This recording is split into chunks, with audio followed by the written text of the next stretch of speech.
Let me go to the other phone line and speak to MP for Second D, Deputy Minister for Energy, Honorable Andrea Japa Mercer. Honorable, you're welcome to Eyewitness News. Thank you very much, my brother. I was just speaking there to your former colleague in Parliament, Asafo J, who is incidentally a member of your party, former MP for Nsuta Kwama Beposo. He has said elsewhere that the gold, in fact, he spoke on OKFM and said that the gold for oil policy had faced a major setback because the Bank of Ghana had withdrawn or was going to withdraw because of a $100 million debt. It is the reason the production team called you ahead of the discussion. I have just engaged him briefly. He's asked for me to give him some 5 minutes to produce some more information. Yes, I'll follow it. Good. As a government, is this true what he has said? Let me first and foremost. Hello, Honorable. Hello.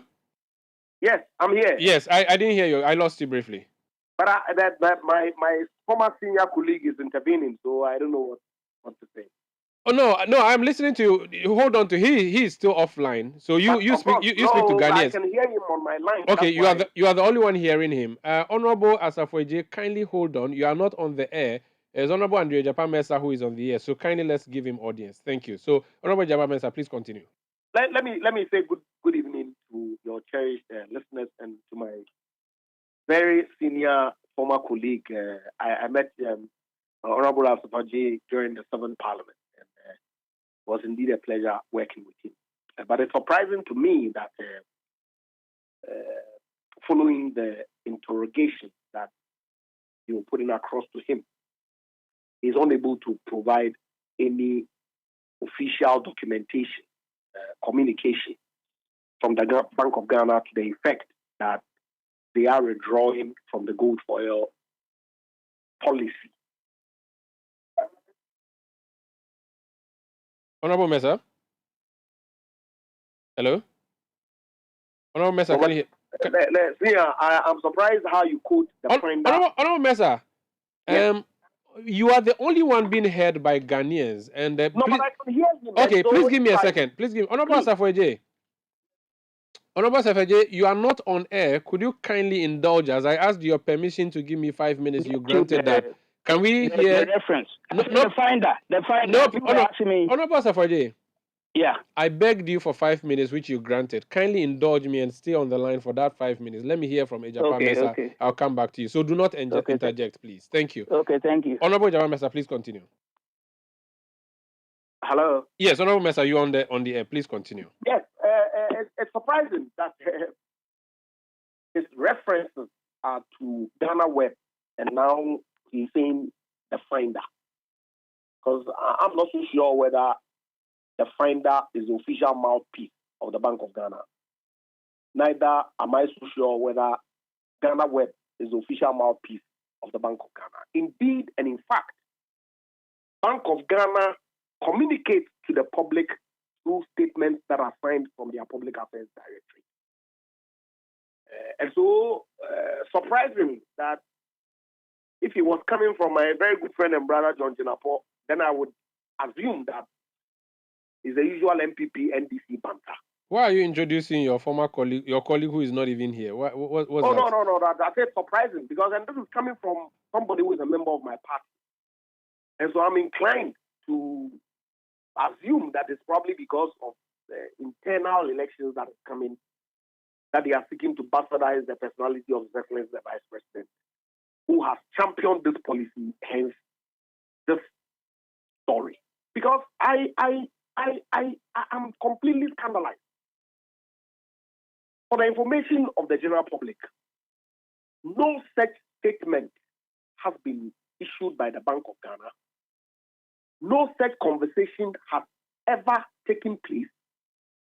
Bank of Ghana has not, and I admit I don't work with the Bank of Ghana, but I can say it on authority that the gold for oil policy has not racked up any $100 million loss for which the Bank of Ghana would renege on its core mandate of providing support for import cover, forex support, which could be by way of gold or US dollar or any other international trading mechanism for supporting the import program of Ghana, including for the private sector.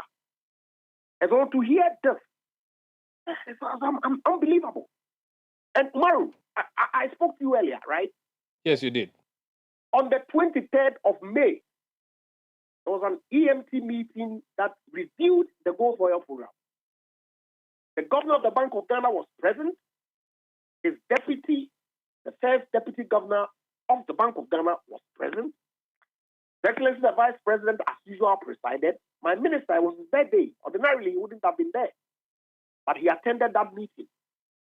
And no such issue came up. And so I will urge, with all due respect, that this statement that is coming should be treated with the utmost contempt that it deserves. And people should disregard it as being a palpable falsehood. I believe that that sufficiently answers the question. Unless that answers the question, except that there's a question that has been... My very respected senior colleague is able to provide us with official documentation from the Bank of Ghana to back his allegation. I think that it should be treated with the utmost contempt that it deserves. Okay. There's a colleague of yours from Parliament, whose name I'm not going to mention, who has said that they engaged the Bank of Ghana unofficially, and the Bank of Ghana has pulled out of the Gold for Oil program. But how are they going to pull out? And that they are not going to provide any more funding for the program. Can you say to us on authority that the BoG is still an integral part of the Gold for Oil and there's no plan to pull out and there's no pulling out? Wait. What is the Gold for Oil policy? Because you need to go to the root before you can then arrive at a conclusion whether anybody can pull out in the first place or not. Government of Ghana, through the Bank of Ghana, supports import programs for all sorts of sectors: agric, mining, regular importation, and of course, oil importation. The government of Ghana realized that because there was some shortage for forex, the BDCs were forward pricing their exchange rate. That obviously impacted the price of petroleum products at the pump. So to ensure that we have sufficient enough forex to meet our petroleum importation, government took a decision that expand the gold purchase program that Bank of Ghana has started running in 2021 by buying all the gold from small-scale miners locally, pay them with Ghana Citi, and buy a portion of what the big mining companies also export, for which they are entitled to by law. And then use that gold that you've purchased to fund our petroleum importation. The alternative would be for Bank of Ghana to source dollars from remittances to pay for our import bill. How is the Bank of Ghana going to pull out from providing forex to fund the import bill of Ghana? How is it going to do it? And so if anybody comes to put out in this statement, these basic interrogative questions ought to be put to the person. How is the Bank of Ghana going to do it? That they're going to stop supporting forex for importation into the country? How does that work? So, like I said, but you see, no, so that's a general work that the BoG has been doing. Just a second. But yes, we do know specifically that this whole Gold for Oil program is rested on the BoG supplying funds to PMMC to procure gold, which gold will be taken abroad to wherever and exchanged with oil, which is brought down south for bust to collect and sell to BDCs. That is simply what has been happening. And then the sale of the proceeds from BOG goes where? Goes back to the BoG. Thank you very much. Good. But what's the issue? But if BoG now is alleged to be pulling out, and we are told it's because of $100 million debt that is hanging over the deal. I just want to be specific with you. So BoG is in this game and not moving out. Simple and short.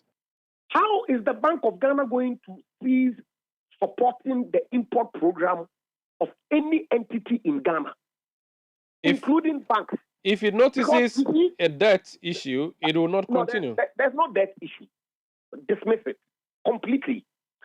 But I'm saying that regardless, assuming without admitting that there was even some debt, which is a figment of somebody's imagination, I'm saying that both ordinarily or any other BDC ordinarily will source dollars from either the Bank of Ghana through the forex auctions that they do, or from their bank, or from the market, forex bureaus, and to a large extent, black market, right?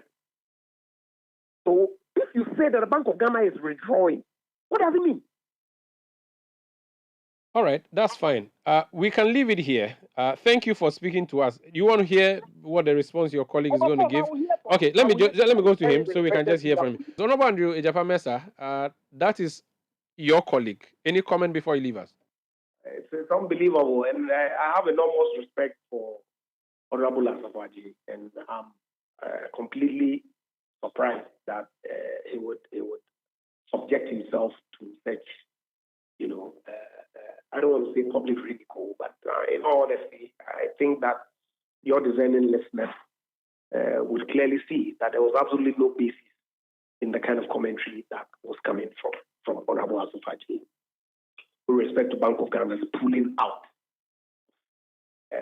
this gold for oil policy, which really, really, really, really is to ensure that there is ample enough revenue source that supports our import program for petroleum products, such that we can have a control on the spiraling, if you like, prices of petroleum at the pumps. And we all are witnesses to the stability that we see at the pumps today, thanks to the implementation of this policy. Very well. I'm really saddened. Let's leave it here. Thank you so much for speaking to us. That's Honorable Andrew Ejapa Mercer. He is Deputy Minister for Energy and MP for Second D.